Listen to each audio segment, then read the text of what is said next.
Hey, look! It's us right here. It is time for John Park's workshop. Thanks everyone for stopping by. We have a bunch of people over in our chats, both the YouTube chat and the Adafruit Discord. So if you're looking for chatting, those are good places to check. If you're wondering where the Discord is, go to adafruit.it. That's our URL shortener. adafruit.it/Discord. And look for the live broadcast chat channel. And you'll see this kind of shenanigans going on. Also checking out the YouTube chat. So thanks everyone for stopping by in those places. And let's see, we've got a jam-packed show today. And by we, I mean me and Lars. And what should we do to start that off? Oh, I think the thing to do is to give you a bit of a discount if you're thinking of buying some stuff from the Adafruit store today. That's your coupon code, SPIRITS. The spooky kind, not the liquid kind, the spooky kind. Well, it really works for both, but type that in when you're on your way out from the checkout at the Adafruit store, and you will get 10% off of your order, and that's good on any stuff, excluding gift certificates, software, and subscriptions. And you can use that until midnight tonight. So that is today's John Park's Workshop coupon code, 10% off. Just type in SPIRITS over at the store. The store has all kinds of good stuff in it, some new stuff that came in last night. I was not quick enough to grab one of the is it five or more? The multi-port I2C hub that multiplexes the I2C, the multiplier. What's that one? Let me go check where's my Chrome window I'm looking for? Right here. Let me bring that up. Show you what I'm talking about. Oh, broadcast software is jumping all over the place. Come back here. Here's the store. And cutting it off. Let me bring that all the way in the picture there. There it is right there, actually. You can see it. It's the Adafruit PCA 95488 8-channel. It's 8-channel STEMMA QT quick I2C multiplexer. I could use one of these. These look really cool. This allows you to deal with having one sensor board or other I2C board that has only a single address. You might remember from the split keyboard project, I got around this. The TCA 8418 only had a single I2C address, so I used the two I2C channels on the QT Py RP2040. That's it. That's the limit there until you use something like this. This little, I'll click on it here. This little gizmo is very clever, and it does all of the routing of or holding the info and passing it on to the board. So we could share 8. Where's my calculator? Do some math here. I'm just opening up a calculator app because I can't find a good physical calculator, which is sad. Let's see, that's going to be 8, so we can do 80 keys on the TCA 8418, right? It's got 8 by 10, I think it's 8 by 10, yeah. 80 keys times 8 of these, 640, is that right? We can do 640 key keyboard. If we use this thing, that'd be cool. Anyway, excuse me. I got distracted there, but again, the reason I was telling you about this is if you want to get a thing not that one's out right now. You can sign up for the email notification when it comes back in stock. But this discount is just good for stuff that you can get right now. So head to the store, find something that's in stock that you want, and on your way out, type in spirits, get your 10% off. Let's see, what else have we got? I have a help wanted sign right here. So Adafruit has a job board, and if you head right over there to jobs.adafruit.com, you can see all kinds of interesting positions or postings that you could sign up for. This one looked really cool. STEM program instructor at White Mountain Science, which is I believe, full-time and on-site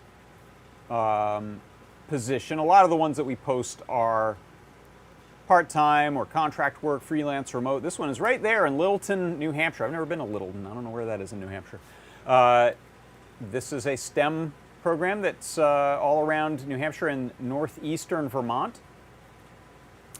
And they're looking for an instructor. So that's just one of the many jobs that's here at jobs.adafruit.com. If you check this out, you can see these are all free to post. So if you're looking to hire someone, you can post here for free. They are all vetted by Lamore and Phil, so we know they're good. And it doesn't cost anything to post them or to go check them out. So that's jobs.adafruit.com. Have a look. All right. Next up, I have this show that I do on Tuesdays, same time as this, Tuesdays. It's called JP's Product Pick of the Week, and during the Product Pick of the Week, I pick something cool, and I demo it for you and give you a huge discount on it. This week it was this NRF 52840 sensor board, Bluetooth or BLE sensor board. And I like to do a little recap of it, so here's a 1-minute recap. It is the NRF 52840 sensor board. This is also known as the LED glasses board because it was originally released to drive our LED glasses. This is an incredibly cool dev board for all kinds of wearable projects and remote projects. It has Bluetooth, BLE capability. You can use that for things like Bluetooth MIDI, Bluetooth HID. It has an accelerometer on it, so you can do tilt kind of stuff. I've got my little phone there that's listening over Bluetooth to what I'm doing with this neat little package. I've got a little LiPo battery under there. I am using the accelerometer, and that's actually turning one of the knobs. Listen to it as I move the fader. Little add-ons we want using I2C, and you can chain them, so you can have a bunch of stuff. I thought this was really cool to consider this board as just a dev board and not worry about the glasses part of it. NRF 52840 sensor board, aka LED glasses board. So yeah, that was the product pick on Tuesday, and hopefully some people grabbed some. I think we sold a whole bunch of those. The half price thing it's hard to resist sometimes. And that's a cool one. So let us know what you use it for. If you do some Bluetooth projects or even just onboard sensor projects, it's a cool little board. A nice alternative to some of the others, such as the Cutie Pies, Feathers, Itsy Bitsies, another one that comes in this flavor. Let's see, what else? Hey, this is a great time to do a CircuitPython Parsec, and it's related to that product pick. How, you may ask? I'll show you.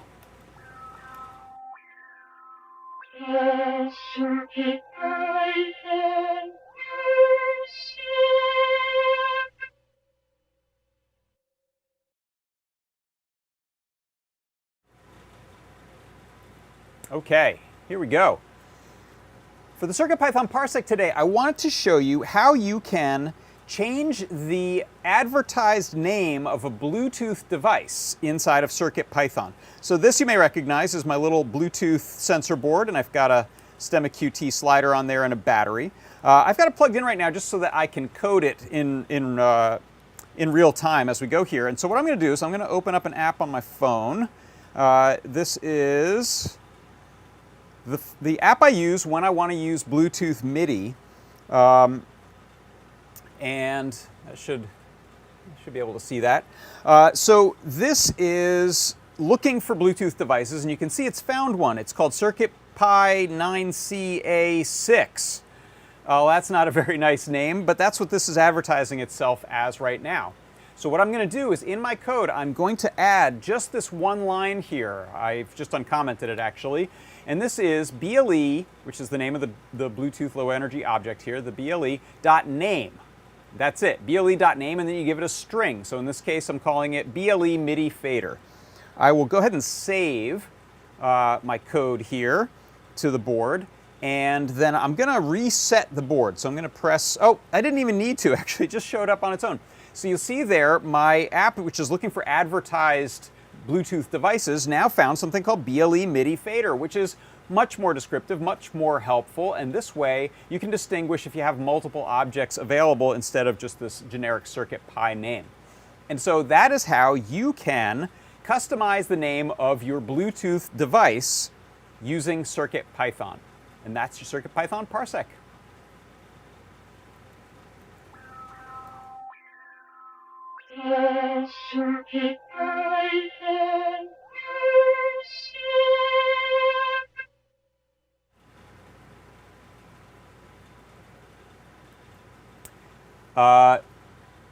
Just to finish the demo there, what happens here is this MIDI wrench is now going to route that, any Bluetooth coming into it, right into the app of your choice. So just so you can hear something with this, I'll open up, what was I using? Animoog.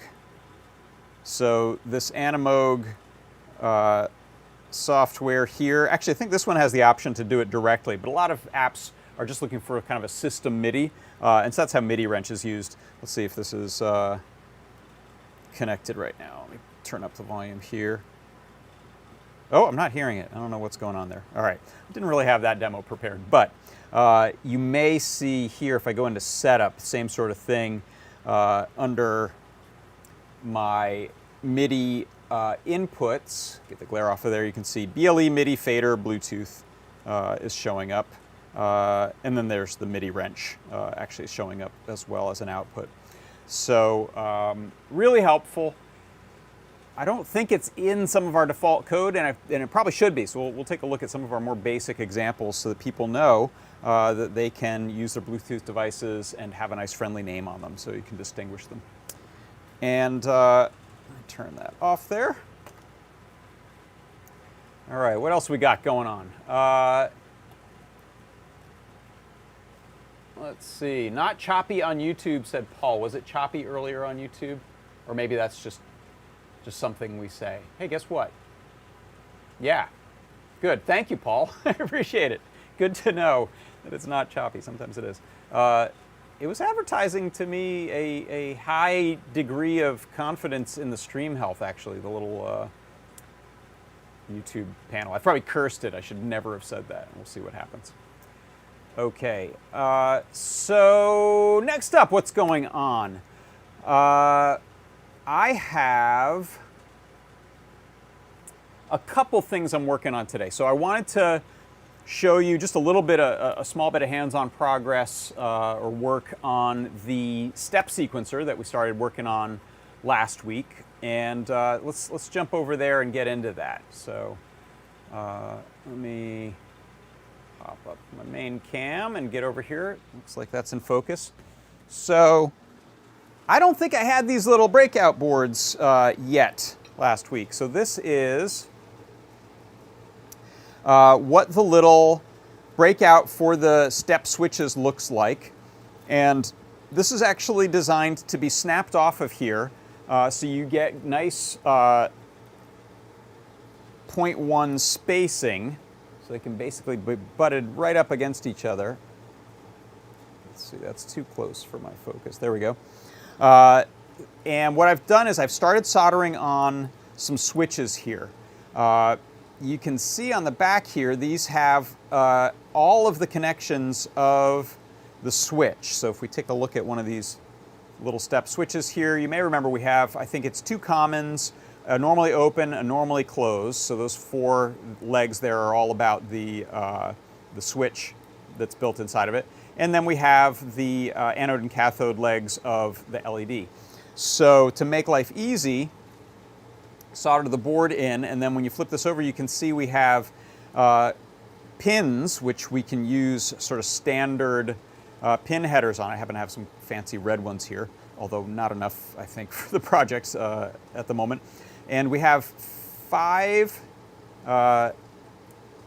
little connections there, and they are replicated at both sides of this, so you can bridge a gap on a breadboard or a proto board if you want, kind of pick which side you're using.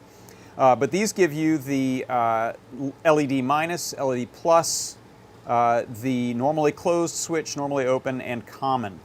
So the way these are meant to be used is first we solder to them, and I just started the soldering on this one, and I wanted to finish this up. So let me get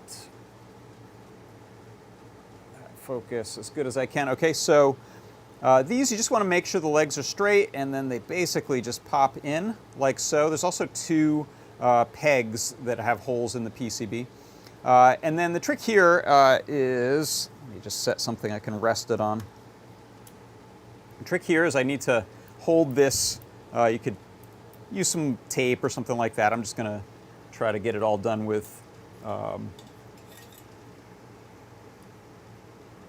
pinkies and whatnot. And I'm just going to get one of those legs soldered in place, then it won't fall out. I can kind of double check the fit. So this iron is warming up. It's almost there. Getting closer. By the way, I have a little detail on this soldering iron I wanted to share too. Okay, so get one soldered in place, and then I'll check and see if it looks square, and I'll press on it now and reheat the solder, make sure that it's nice and square. That looks good to me.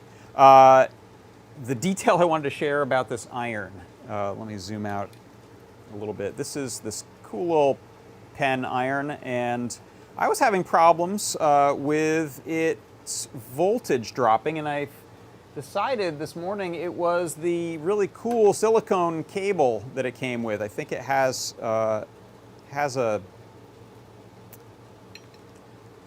shorted wire or something. After not too long, if I moved the iron around, this was glitching out. It could also be problematic connections or pins or conductors in here. So I'll take a closer look at that. But in the meantime, I switched it out for one of our right angle USB-C cables. And while this isn't very long, it is kind of nice because it gives the thing a kind of handle you can hold on to there, and it sets it in my little iron holder, prevents it from sliding all the way through. I don't have a good holder for this type of iron, but this stops it from going through and touching the desk. So that was a little hack I discovered this morning. So let's finish soldering those into place.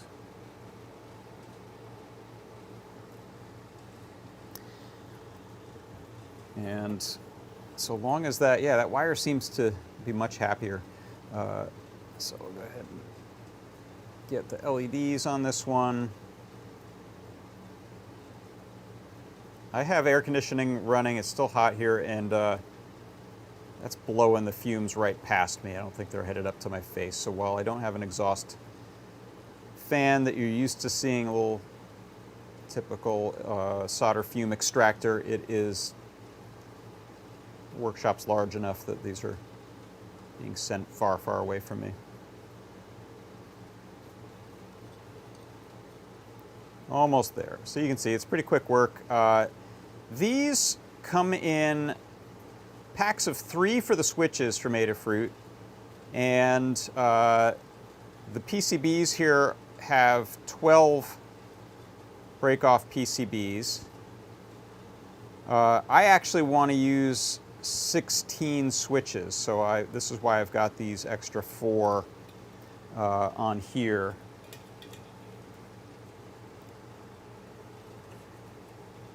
So now you can see we got these 4, we got these 12, so now I'm set. And now we snap them apart. I haven't done this with these before, so let's see how that goes. Usually I like to put these in a bigger vise and snap them, so I might, you might be able to see the one back here, sort of. Let me get this out of the way. Set that down there, and let me switch cameras. Like so. So I'm just going to take, I'll just remove, let's say, the bottom piece here on this one just to see how that goes. So I have a vise here bolted to a bench that's basically the same size. You might be able to just do this with some pliers, your hands, the edge of the table, and a book. But I'm going to try it like so. Yeah, so just wiggle back and forth, and that's clean off of there. These ones I'll leave. I'm actually going to remove the set of these now. And I got a tip from Lamore about putting these together, which is you can go ahead and snap these individual PCBs off of here and then solder them to a strip of header pins that have not yet been broken apart. So don't break off little sets of 5, but instead put this in a breadboard, set them all on here, and that'll get you a nice even row out of these. So that's my plan. But again, you're seeing me do it all for the first time with these here. You could probably also do this by soldering the switches after. Break them off and then solder the switches after. That would probably work fine too. And then the individual switches, you can just snap those little PCBs off of there, like so. If you have a project where this is exactly what you want, then great, because you've got mounting holes on there. So depending on your needs, that may be all you want. But I'm going to try to lay, I think, either 2 rows of 8 or 1 row of 16. And we'll see how elaborate this gets. I've got Todd Kurt's Pico step sequencer as inspiration, and that's an 8-step sequencer.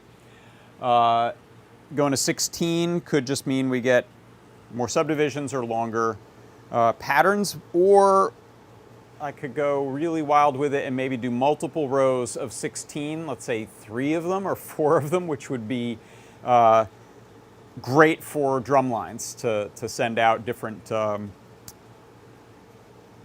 kick drum, snare, hi-hat, open hat, and have it all right in front of you and see it, which is kind of the dream, right? If you think of the drum machines like the Roland 808, you only got to really see one pattern at a time on them. But if you look at digital versions of the 808, such as on the iPad, they will usually display many tracks at the same time, which is ideal. But drum machines that do 1 track per voice get expensive too. Okay, so now the idea with these is let me switch cameras again and refocus on a big breadboard here. Ignore the circuit that's on there. This is one I started putting a breakout of a teensy audio DAC board. So now what you want to do is set a strip of header. Let me get some more. Let me find some more header. I won't get to... Oh wait, I do have the multicolored header here. Yay! Okay. Not that it matters, but And how many are on here? 36. So divided by what? These have 5 on them. What does that give us? 7. I can't do math. What's 35 divided by 5? I can't believe I'm saying that live on the internet. Calc. This is a 36 strip? Yeah, 36 by 5, 7.2. So 7 switches could go on there. I want 8, so let's add 1, 2, 3, 4. So let's go right here. This is I don't think I'm going to jam that. Well, I don't know if I want to jam that all the way in. This is a breadboard that isn't fooling around. You know what? This might actually be easier on a perma-proto. I'll just have to suspend it. Oh, and by the way, I should check the chat to see if people are laughing at me about my math or have other questions. Let's see, where's the Discord? Let's just pretend the math thing never happened. Where is? Here we go. Live broadcast chat. Hey, Cryptnip, just in time for Synthplex. Big drum machine. All right, let's see. Okay, so let's find the spacing between these here. And which row is that?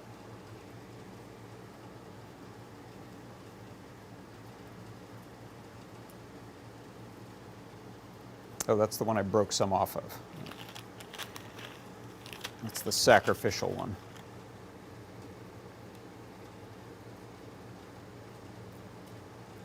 Is that the right one? Yeah. Nope. More. There we go. Something like that. And let's grab this back again.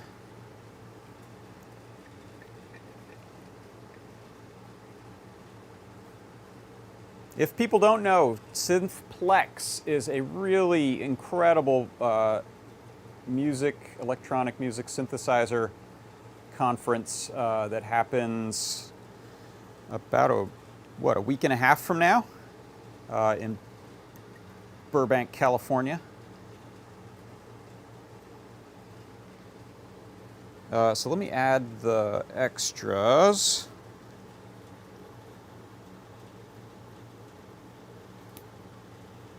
Is this a dumb way to do this? I don't think it is. Yeah, that should be okay. So should get us 8 across. What color am I going to do? Let's do red. I won't do all of these, but I'll just get it started.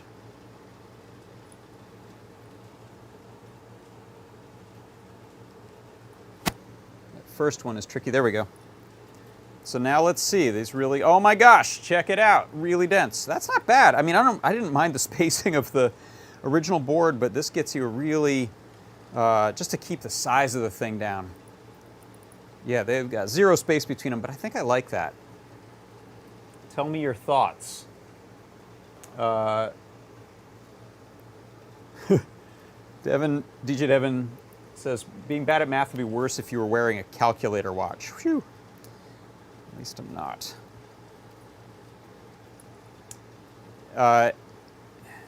As people have pointed out, we lack the... That one looks a little funny. Why are those not exactly aligned? Did I do some... I can fix that, actually. I can try to reheat those and push that back later. We don't have orange, which would complete the Roland 808 look. So I'm going to do red, yellow, white, and black. So that's the idea there. I won't do all of these, but let me commit to this a little bit and solder one switch down. I'm going to do this first one because that'll help me span my broken off bit of header.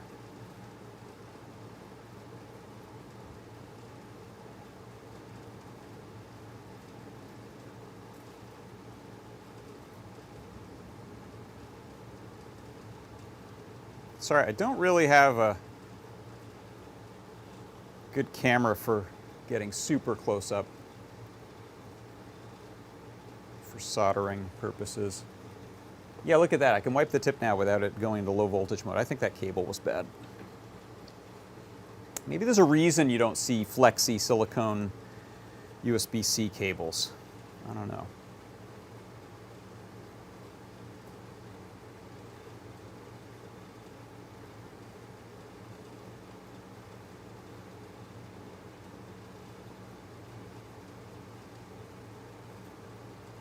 All right, so we'll leave that at that.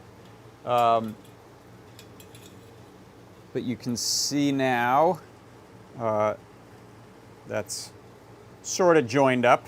It's very loosely joined up, and I've spanned across that little extra bit there. So that is going to be the beginnings of that, and I'll take some care to really align things the best I can.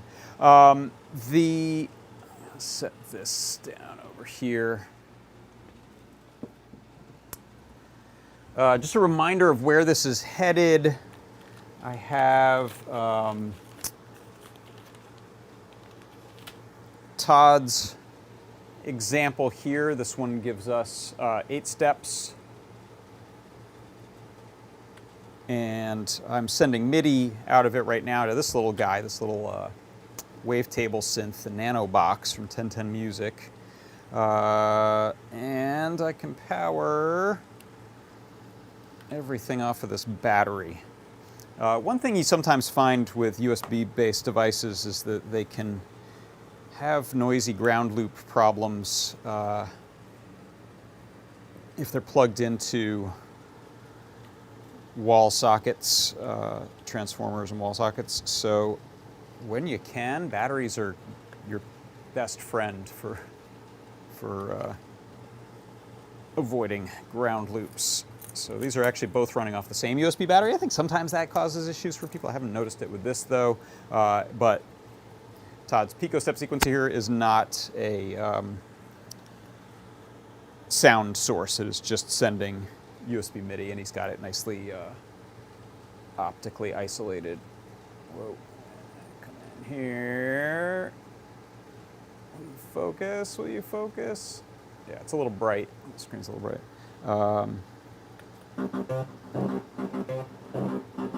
So this will be the idea, is that we'll be able to turn on just some steps and adjust their pitches.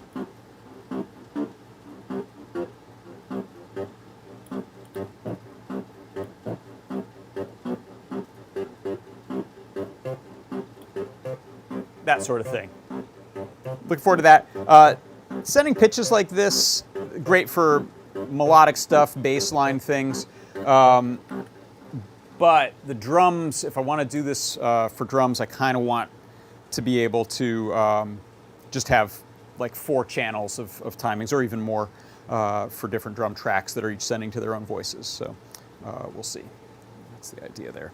All right, so let me get this out of the way, and then give me a second to kind of clean up here, rearrange stuff, and then we will dive into a little Halloween project that I've got cooking. So, yeah, this thing, by the way, this I just got, but once I figure it out more, I'll talk more about it. It's an incredibly cool little tiny baby synthesizer that does wavetable synthesis, and they have a few others in the line that do other types of synthesis. They have 3 of them now, I think. They will be at Synthplex too, so if you're thinking of checking out some synth stuff in the LA area, you could do worse than going there. Okay, that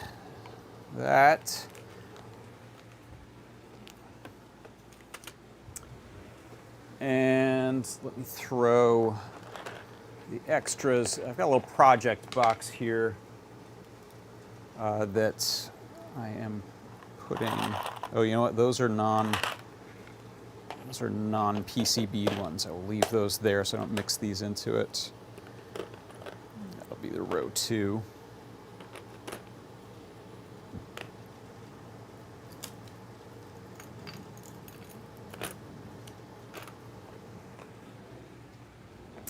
I like these little boxes for carting projects around, though. Okay, so let me now move us on to the Halloween project. So you may remember last year I did one of these how to modify a store-bought haunt prop types of projects. And I got this doorbell.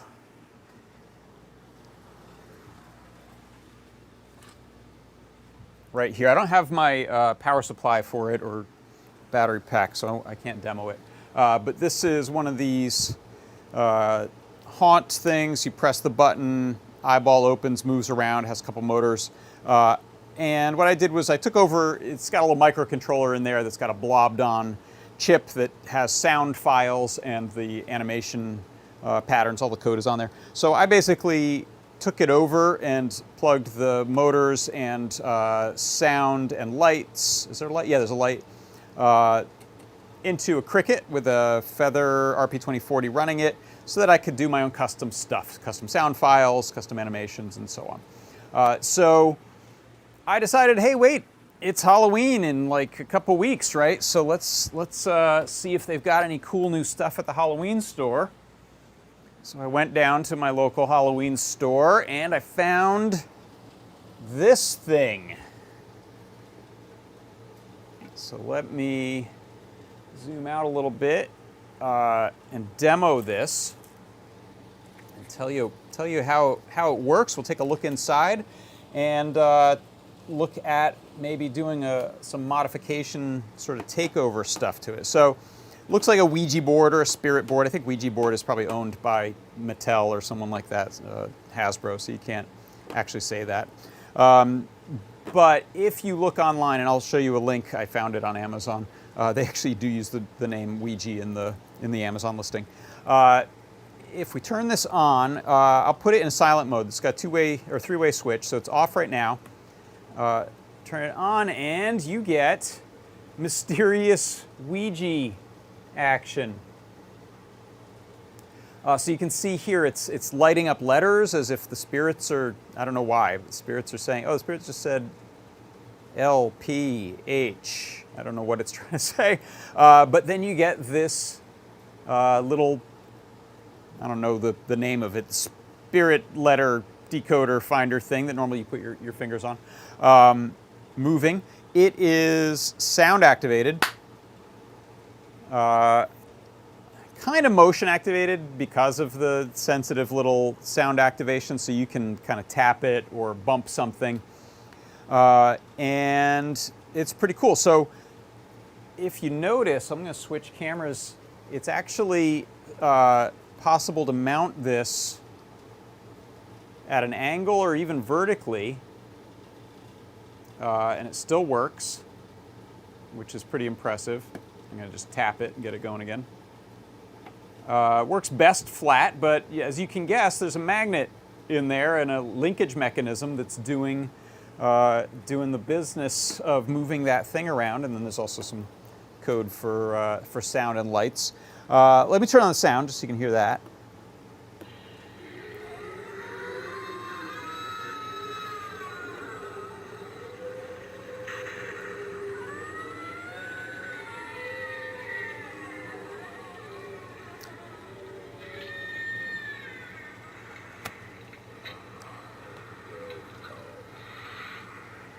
So you can imagine the sound gets a little old after a while, and I was thinking I was going to want to put a mute button in there or volume, but it turns out they've got a mode that just cuts the speaker. But pretty cool. So first of all, let's take a look at how it works. Someone asked, is there a fiber optic cable attached to the puck? It's actually a piece of fishing line, which I think is there just so this doesn't get lost when it's at the store, or alternately, if you did have it vertically mounted and for some reason it slipped, it's just not going to go anywhere. But that's all that is. So let me turn this off for a second. So let's take a look first of all at the magnet situation. So I was excited that I happened to have on hand and could find this, what do we call this? HD magnet view film. So this is product 4047. This is this little bit of, switch the cameras again. This little sort of laminated sheet that has some sort of north-south oriented particles in it. And you can see if we move this around, you can find magnets. In fact, I've got a stack of magnets right here. So you can see magnets really clearly. You can get a little bit of a feel for their power based on how fuzzy or sharp that is. And it doesn't care which side, so I flipped this over and it'll always expose. It'd be kind of neat if this showed north-south, but it doesn't. So we can see this thing only has one magnetic ring. It's an impressively ringy ring. So either that's a magnet with something like a large disc of a magnet with something in the middle. It could be a donut-shaped magnet. I don't think it's individual ones. That would probably not look as clear as that. Let me actually zoom in closer so you can see that. So I don't think it would look that seamlessly curved. If you look, in fact, at the back of an iPhone, one of the ones that has the charging mount, whatever they call MagSafe charging mount, you can see it looks pretty similar. I believe you can see some little steps in this because this is an arrangement of like 24 little rectangular magnets, and then there's a long one or series of them down at the bottom here to help orient this so you don't get the circle off axis. But this is actually really helpful. I was actually trying to fix a Kindle e-reader that was turning off all on its own, and I wanted to try to figure out where the magnets on the lid of the case are. So this really helps you spy on stuff. Kind of neat to look at the sides of an iPad, which has all these magnet mounts for attaching keyboards and such. So we have a magnet here, and then the little puck guy. For some reason I was expecting the magnets to be where the feet are, but they are not. They are 1, 2, 3, 4 of these magnets, just kind of in a weird arrangement. And then the feet are just a nice, hard, smooth plastic. This top is laminated, so you know the idea here is the less friction the better, because we're trying to move it around with a magnet. I don't know if there's a good material or lubricant to use on something like this if you wanted to use a stronger magnet to hold something heavier. So I'd be interested if anyone has any experience with that. Oh yeah, Andy Calloway says it's maybe a repurposed speaker magnet. That's a great call. Yeah, for stuff like this, I paid $50 because I got it at a Halloween store. Online, it's about $30. That's the price you pay for being able to walk into a niche store and get it. But you know, their cost on it, I'm going to guess, is something like $5. So to keep it that low, repurposing a magnet like a speaker magnet from an industry that makes ton of them already is a good call. So let's take a look inside. So what I had to do is peel up these corners a little bit. The nice thing is that it's already made to look distressed. I could have done a better job in some spots. I got under the adhesive and peeled it up, and some in other parts I kind of delaminated the little artwork a bit. But there were 5 screws, and actually to find those screws I did use a magnet, so I just went around. Oh, yep, no, nothing on the side, good. Oh, there's one right there. So that's a nice way to, if it's a ferrous screw, to find where your magnets are. Oh, sorry, you couldn't see that. Let's zoom out a bit. So backside of it has just a battery compartment, and it takes 3 AAAs. This, I guess, is the opening for the piezo. I think they're using a piezo to sense either a tap on it or sound. So I think that's what that opening is there for. And then this is the loudspeaker there. So opening it up, we've got some short-ish wires, so we can't go too far with it, but come back out. We'll zoom back in a second. So here's what we have. Battery pack is here. This is our piezo that's being used for sensing, I believe. This is our speaker, I think. You can see a ton of things run to the on-off switch, and that's because it's a 3-way switch. So it's got to tell, I think, speaker on-off, and we'll take a closer look at what's written on here. Then there are LEDs. So this mass of black and white wires, that's, 4 LEDs? 1, 2, 3, 4 LEDs, I think. So there's probably resistors on board for those, current limiting resistors. And then we have this pair of red and black wires that are running to a DC motor here. So if we take a little closer look there, you can see when this spins, it's just turning this crank. There's a gear tooth here, and then there's like a crank arm, which is moving through this little arced path. And that mechanism, which I think we should be able to, unscrew all of this. It'll just be like 8, 9 screws. We'll take a look at the mechanism itself. I think the top will lift off from it and nothing should fall out, hopefully. But let's turn it on and watch that, just that motion, so you can see.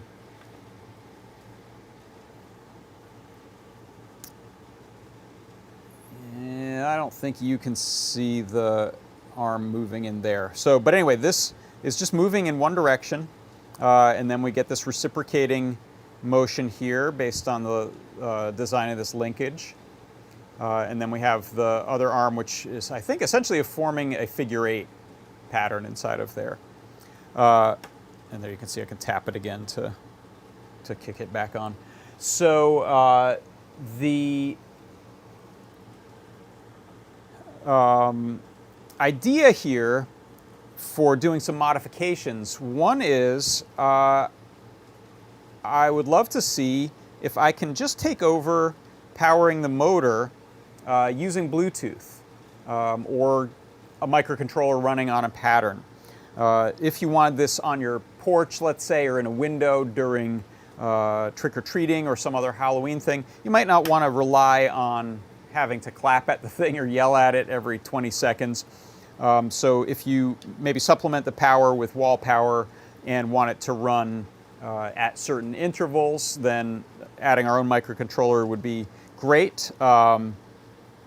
Even just to take over the motor. I don't think I care that much about this speaker sound sensitivity. So you could, I'm not certain that I'm sold on the lights either. I don't know if I like those LED lights, but we could plug those all into a microcontroller as well. So let me turn that off, and let's dig in to, I think what I'll do is I'm going to take this motor off. Or wait, will I have to? Oh, that's not bad. Okay, I can kind of lean that there. What I'm going to do actually is take a good picture of things right now before I screw them up, which I always recommend for these types of projects, just so I have a clear idea of,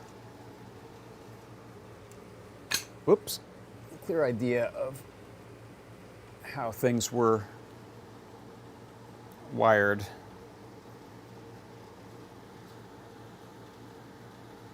Video can be good for this too sometimes, so that you don't block things. So sometimes I'll go in here and just do a little video tour. Sometimes it's easier than thumbing through photos.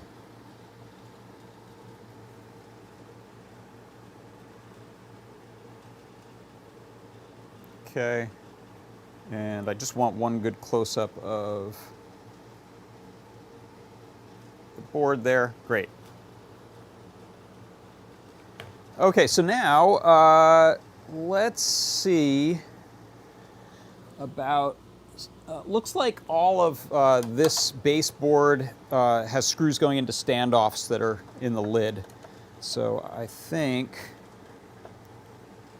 you can see here these little baby screws. And I've got a little, speaking of magnets, I'm gonna put a little tray with a couple magnets underneath it here to catch my screws.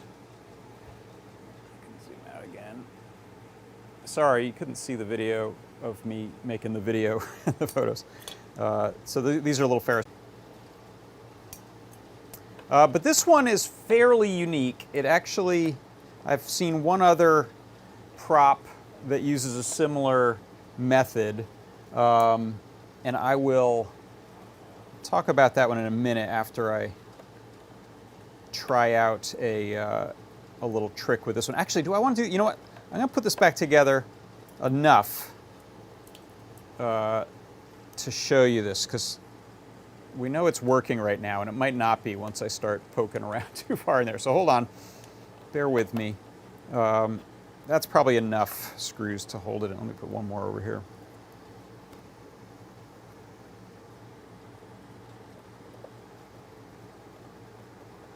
Yeah, DJ Devin says that the entire premise on how my car YouTube channel started was recording video of me taking stuff apart I'd never seen before and putting it back together. Yeah, video and photos are so helpful for, rather than, I don't know, sometimes you don't want to take the time to put masking tape and numbers on things. So here it should still be working at this point, yes. Let me go to this mode. So here is another idea I had for this, which is, okay, the Ouija thing is cool and it's appropriate for this, but you could also probably put different overlays on it and use different objects. So I thought, what about one of these magnet feet? These are little M3 screw magnet feet that come with our RGB matrix displays. And so long as this kind of grabs onto the magnet anywhere, it's got a smooth surface, it's metal. This should move around pretty well, as you can see there. And it's definitely happy to stick even vertically. But in this orientation, we can stick stuff on there. So I'm going to take a feather. This is actually from my goose costume that I used for something a couple years ago. So now we have this kind of cool, mysterious feather, which I think I don't know if it's the wind. Yeah, I think the air conditioning is blowing it. It wasn't doing that before. But we get this really neat effect. Oops.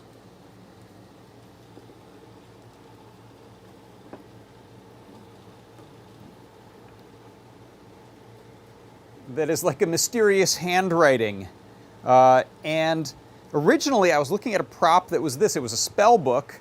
It had a quill pen with a magnet on it, same idea, except the mechanism just turned in a circle. It was just the magnet on a little turntable inside was just spinning a circle, so the quill was just endlessly going in a circle.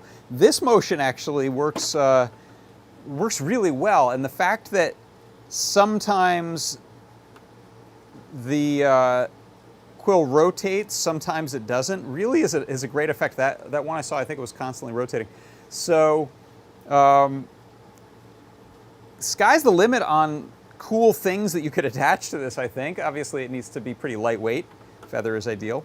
But you could also drag stuff along if you took a little magnet on its side there. Switch views. You know, you could probably pull a little worm on a string or something. But this is great. This gives you a really nice indication of that path. It follows it really well. And probably partly that's aided by the fact that this is a magnet on its side, so we have the north-south, and it's you know, repelling the back end of that, I think, and attracting the front end of it. So there's just some options there. You could build this sort of thing from scratch probably, but this linkage in here is just so well engineered. Let's have a look at it. You know, I think it might be the sort of thing you could build out of some popsicle sticks or laser cut or 3D print. We'll see.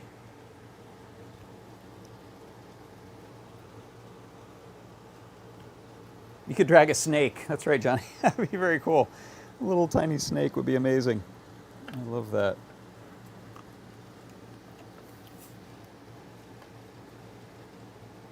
Okay, that's not too bad. So let's get these screws out of here. I'm hoping, since I'm doing this upside down, it doesn't all fall apart. I'd probably try to flip this and remove the top, since things are attached to this groove here in the gear.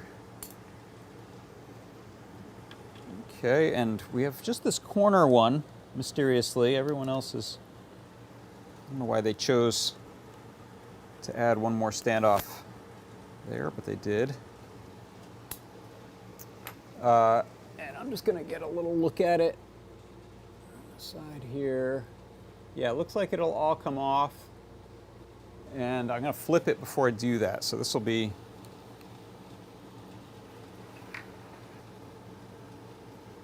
like so. I'll hold that. It's not gonna go in very well. Ta-da! So there we have it.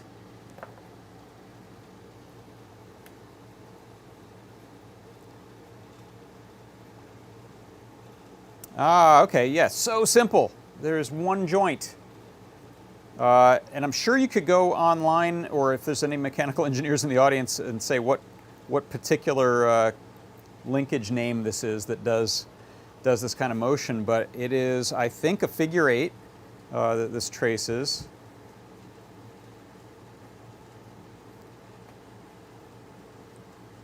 You know, maybe it's not. Yeah, I guess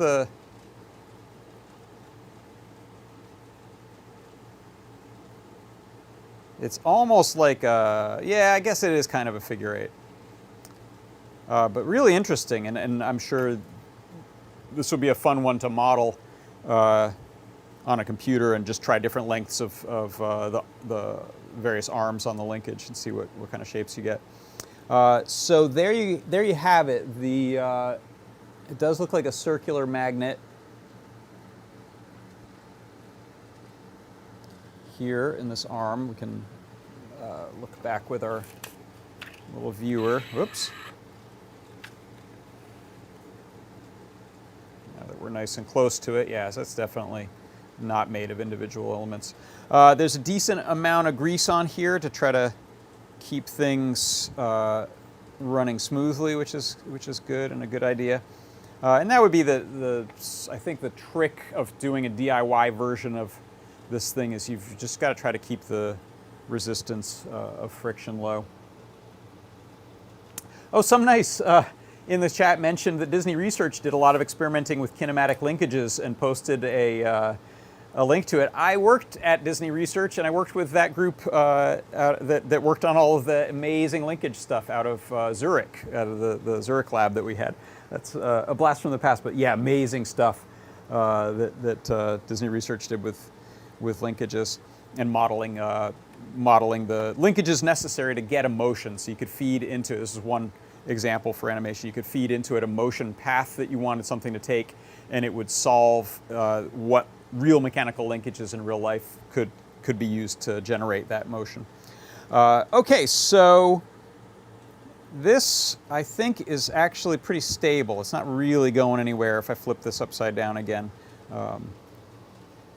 It doesn't want to be tilted that way forever. But now we know what it looks like in there. You could probably add other magnets to this if you wanted to have a couple of things moving and look at the different paths that you get.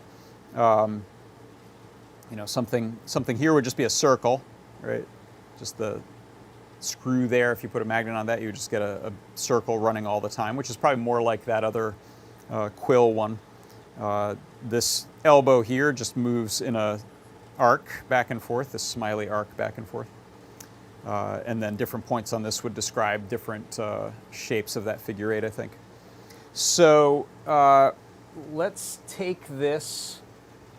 DJ Devon says, you're making me want to go from synths to robots. I don't think any good will come from this. I think lots of good will come from this, DJ Devon. All right, so let's try to get this back on. Actually, you know what? This is a little easier to deal with while this is off, I think.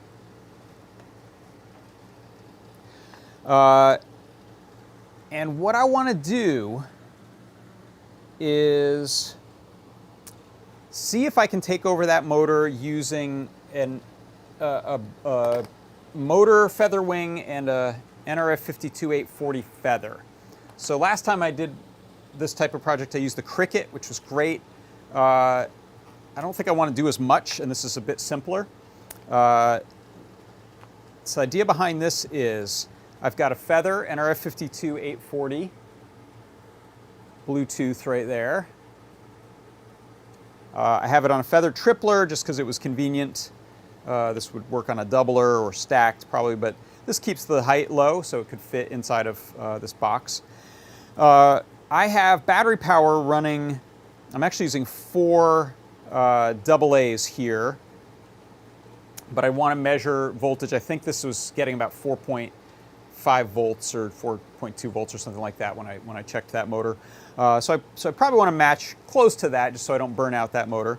But this is power going to the motor shield, motor feather wing rather, and then the NRF 52840 can tell it what to do on up to 4 motors. These are all H-bridge, so these can go forward and backward, which is kind of interesting. The motor in the haunt prop only goes in one direction. The clever reciprocal design means that it doesn't need to spin the motor backwards, just one direction is fine. But this would give me the option to run it, oh good, I just popped that out, to run it from either just code on the microcontroller or over Bluetooth or other types of sensors. So let me screw that battery pack. It's a pretty thin wire, so it popped out easily. I should crimp those little ferrules on the end. Oh, it does not want to grab you. There we go. I think it got off to the side. So this is powered up. I'm just going to reset my feather wing here. You could power this from a second battery pack. It's good to keep the logic battery and the power battery separate. And what I have just for testing purposes is one of our little DC motors in here. So I'm going to grab my phone and open up the Adafruit Bluefruit app. So this is the Bluefruit app. And you'll see, oh, I should follow my own advice and give this thing a good name. Right now it's just showing up as a Circuit Pi YE7A9. But that's this one right here. I'll hit connect. And then the code I have running on here is, lets me do 3 things. So I'm using this control pad right here, and I can either spin the motor in one direction, I can stop it, I can spin it in the other direction, and I'm running at its top speed right now. So one of the interesting things is that you can probably find a range. A lot of times DC motors will go happily down to about half speed, half voltage, and then up to full. We could probably alter that by giving it more or less juice. So a higher voltage battery pack would allow us to have a higher top speed and then vary things more. But that's the sort of basic idea of what to swap into here is, again, my own microcontroller that I have full control over. I can code it CircuitPython, code it in Arduino, and ignore whatever little blob of epoxy chip is doing in there, because I can't change that thing. So I think, you know what, we've run probably out of time for me to do that transplant, but I will work on that and probably show you some updates next week. Maybe we'll have the full thing. And I'll take some pictures along the way and do a guide, because I think this is a neat one, and it will really apply to most types of haunt project that use a motor in them. So if it's a battery-powered DC motor, usually, I've never seen a stepper or a servo in any of these kinds of projects. It's pretty straightforward to take it over using your own little motor driver microcontroller, and now we get to add things like Bluetooth to them, which is a lot of fun. So yeah, I'll leave that. I didn't even pull any wires out of it, so I'm pretty confident I didn't break it yet. And hop back over here. So thanks for coming to the chat. Stephen Franklin mentioned earlier when I showed this image that he liked my Bluetooth. Yeah, that was kind of obvious what that product was going to be, wasn't it? And Dave Odessa, can we get in touch with Elvis with it? I haven't tried yet, so I can't answer that. And by the way, if you look around, and I mentioned I would show, first of all, the product as I found it online. Here it is on Amazon. They just say in stock, so I don't think there's a huge worry about running out of them. $31, it's much less than I paid. I paid $50. So that name didn't yield much. One Holiday Lane animated haunted Ouija board. That's pretty much seems like only Amazon is calling it that. If you look up motorized Ouija board, it's kind of hard to find this thing. It shows up mostly in the shopping results. But what you will find is people who have built their own. In fact, here's one that looks like it uses a similar type of linkage. That looks like a cool one to check out, actually. Let's hope this video is safe. I didn't check it out before. Yeah, look at that. That is a similar, I don't know if that'll do the figure 8 because it can't go all the way around. Yeah, that's going to give us an arc at least. Let's see, has he got, yeah, so that's cool. That's one way. Another thing I've seen some people do, oh, look at this one. There we go. Mechanical, oh, it's on Pinterest, yeah, that's cool, but I think that figure 8 pattern is pretty excellent. So what this person did was a Cartesian XY mechanism similar to a 3D printer, or CAD uses 8020 aluminum and Arduino. I didn't see the finished result, but it's basically build your 3D printer, 2 axes of your 3D printer, and you've got something you can control to go to any letter, which is great. So his allows you to move the thing to exact positions, which is fantastic. Not going to happen on a $30 to $50 plastic toy, but really cool aspirational project for that. All right, well, I think that's going to do it, unless anyone has any other parting thoughts or questions, things they wanted me to address before we get out of here. I mentioned, I think, that I am just about finished with the Learn Guide for the Split Ortho keyboard, so that should be out soon. And then I'll be jumping on this so that hopefully some people who want to do a little modification have time before Halloween. But you could use it for any time you have a seance or a spooky situation. See, Grover said a Hall effect magnet sensor could help to synchronize movement too. Oh yeah, you could start getting feedback to where the thing is. So if you're controlling it and want it to very finely tune the speed, then you want to know when it gets to a certain spot, which is kind of cool.